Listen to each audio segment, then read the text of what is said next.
Hi, I'm Josh Beam, and I'm your student's contemporary history teacher. A quick side note about the video. When we were given the schedule for open house, when there was no schedule, it was just people can log on Teams anytime between 6 and 8:15 and have a normal open house discussion. My thought was for the first hour, that would be very chaotic with people constantly coming in and out. So I figured I'd put everything onto a video, let you guys watch the video, and then if you have any questions, you guys can email me. My email address is beam, B-E-A-M-M, at pcsb.org. A little bit about me, in case we've not met. I graduated from St. High in 2006, and then from USF with a degree in history in 2012. I've been teaching since then. I've been at St. High since the 2014-15 school year, and I've been teaching the IB program for the past 4 years. This course, like I said, was the second year of a 2-year-long course, so many of your students all know what I expect of them and what they can expect from me. So we're going to rely heavily on test grades. The homework is mostly optional. There are some cases where it's not, but like the reading notes, that's all up to them. If they want to do it, great. If they don't want to, that's totally on them. But I told them, and I'm going to tell you, I do recommend that they do that. They get all the reading at the start of the unit.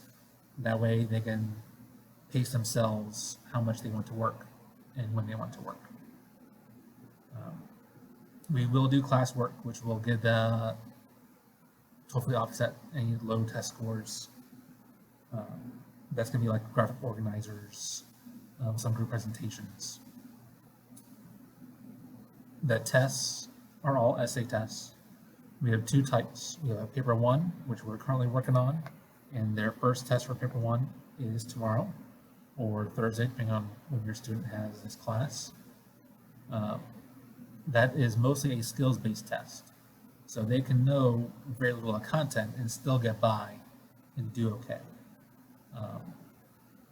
To prepare for this, more than half of every class so far has been building up those skills to help them on paper 1. The other kind of test is called paper 2. That is more like a traditional Times history paper. We worked on that all last year, and we will continue that in the coming months.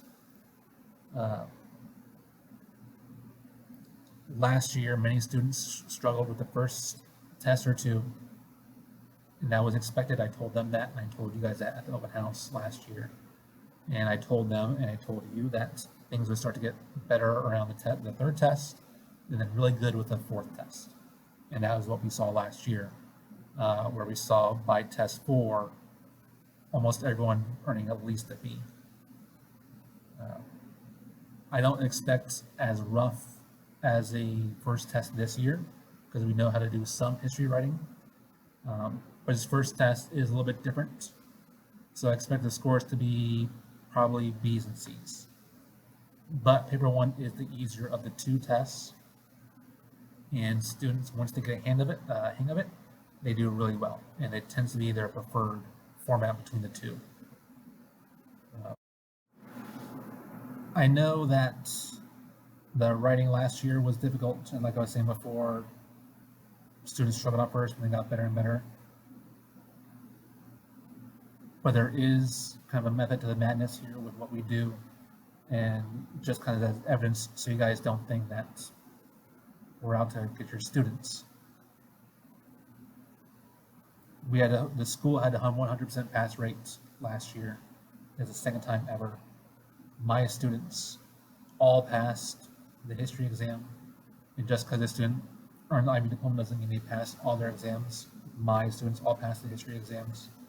The global average is a 5 out of 7.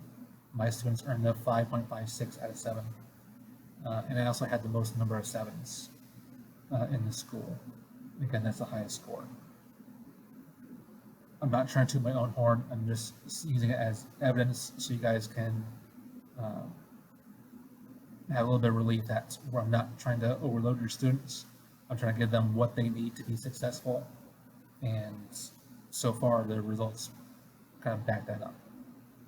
If you have an issue, again, please don't be afraid to reach out to that email address, beam, B-E-A-M-M, @pcsb.org.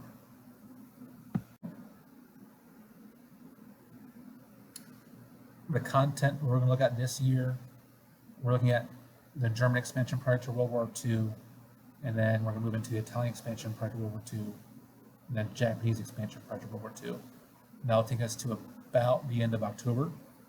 We'll then spend our 2 or 3 weeks in November prior to Thanksgiving working on revising their IA crafts.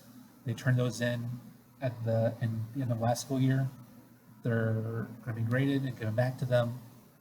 Then they don't have time to revise them, and a lot of that revision will be done in class, because I know they already have other IAs they're working on, and also their EE that they're going to be working on. When we come back from Thanksgiving break, or excuse me, then the IA final draft will be due Friday, November 19th. That's the Friday before Thanksgiving break. When we come back, we're going to look at the first half of the Chinese Civil War prior to World War II, and then when we come back from winter break, the second half of the Chinese Civil War after World War II.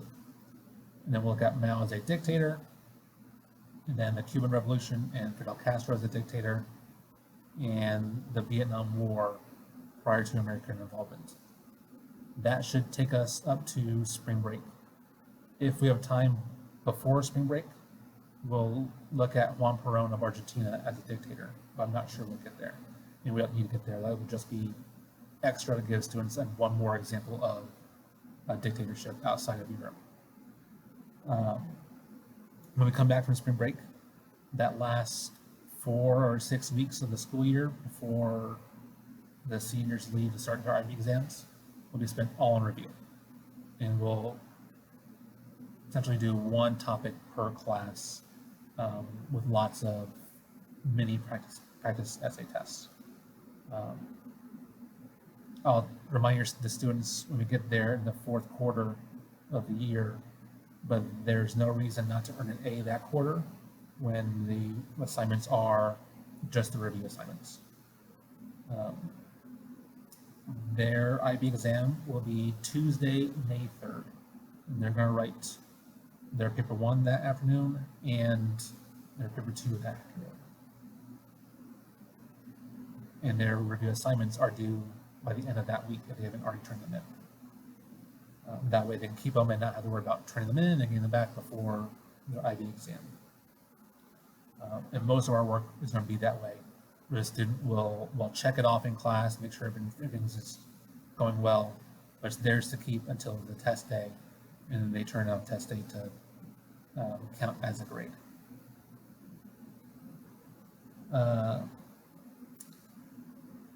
Again, if you have any questions, please email me.